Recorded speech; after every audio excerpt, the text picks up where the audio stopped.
Hey, I'm Mark Hunter, the Sales Center, and welcome. I want to talk to you right now about 5 questions you need to ask yourself regarding your sales pipeline. I'm taking them from my book, A Mind for Sales. And if you have not had a chance to read the book, get the book, read it. But these are 5 questions in here that I talk about in terms of your pipeline and whether or not your pipeline is a water tap or a sewer line. Now stop and think about this for a moment. Too many salespeople have a pipeline that is really nothing more than a sewer line because this stuff's just plugging it up. It's stuff that's just in there, but it's not going anywhere. I want to ask you 5 questions. And the idea is to keep you on track because I want you to turn your pipeline into a water tap. Question number 1 is, what firm evidence do I have that this opportunity is going to materialize? See, the key word is firm. It's not your belief. It's not your gut hunch. It's not a feeling. No, it's your firm belief. I can't stress this enough. What are the facts that the customer shared with you? Because if you don't have facts, it's just a gut hunch. And I see too many salespeople, what they do is they chase deals and then they can't close them. They get right to the finish line, but they can't get them across the finish line because really they never got the facts up front. And the customer really, it was a nice idea, but they never had any intention to buy. Question number 2, is the opportunity sizable enough to warrant my time? You see, again, this is what I see happening. I see salespeople putting a lot of deals into their pipeline just to make themselves feel busy, but they're so tiny, they're so small, that they're never going to really materialize in any level of business. And as a result, it's just not going to happen. You see, in your pipeline, you need a mix of deals. You need a mix of large opportunities that are going to take longer, but they're continually moving. They're not plugging up your pipeline. And you need smaller ones that kind of pop through on a regular basis. This keeps you fed. This keeps you nourished. This keeps you motivated. Keeps you in the game.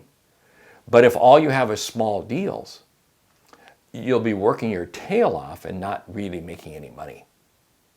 Question number 3, do I know the barriers I need to remove in order to close this opportunity? Okay, stop and think about this for a moment. I see a lot of customers who are very enthused. Oh, we want to buy this. We want to buy this. We want to buy this. And then you as a salesperson, you go and you present the offer and they say, oh, well, I got to take it to management. I got to take it to this. I got to get it. And it doesn't go anywhere because management or whoever the buying decision person, the decision maker, was never brought into the mix.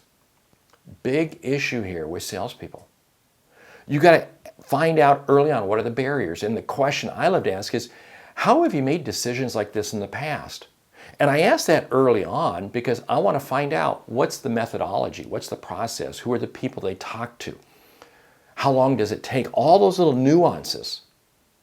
I want to get those barriers out of the way early. Number 4, is this an opportunity that will generate sales for me at a later date? Oh, wow. You see, top salespeople value their time, and they want deals to be closing in a current period.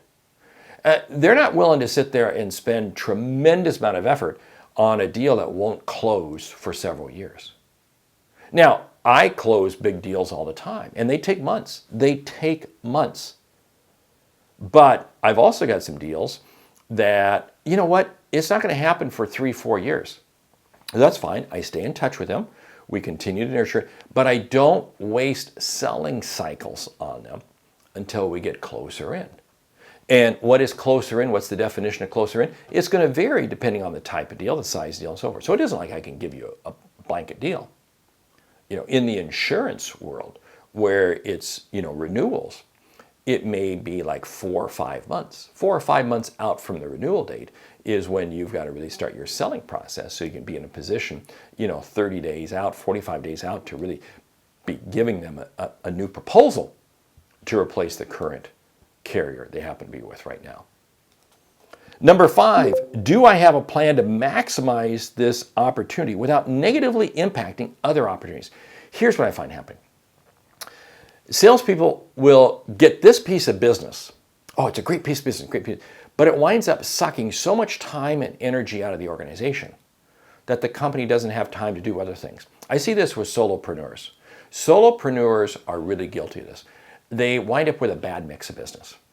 They wind up with business that looks great today, but because it's so difficult to execute and implement, it takes them forever.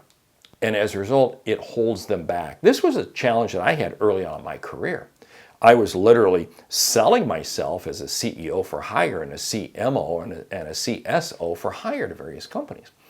And it was great, but it was consuming so much of me that I didn't have time to sell. I see this in other ways that bigger companies and sales teams, what they'll do is they'll create a relationship with this one customer. Oh, this is going to be a great relationship. But then they don't realize that customer's relationship in the industry, and it blocks them from being able to do business with other customers. This is a much bigger issue than people realize. Much bigger issue. You see, what I've done is I've walked you through 5 questions. It's all in the book, A Mind for Sales. I want you to read the book. I want you to grab it. I want you to check out our online program, the Sales Hunter University. We've got some great content in there that supports the book, A Mind for Sales. Here's what it's about. I want you to be the top performer that you can be. But in order to do that, you've got to get your mindset squared away first. That's why I wrote the book, A Mind for Sales. Hey, I'm Mark Hunter, the Sales Hunter. Great selling.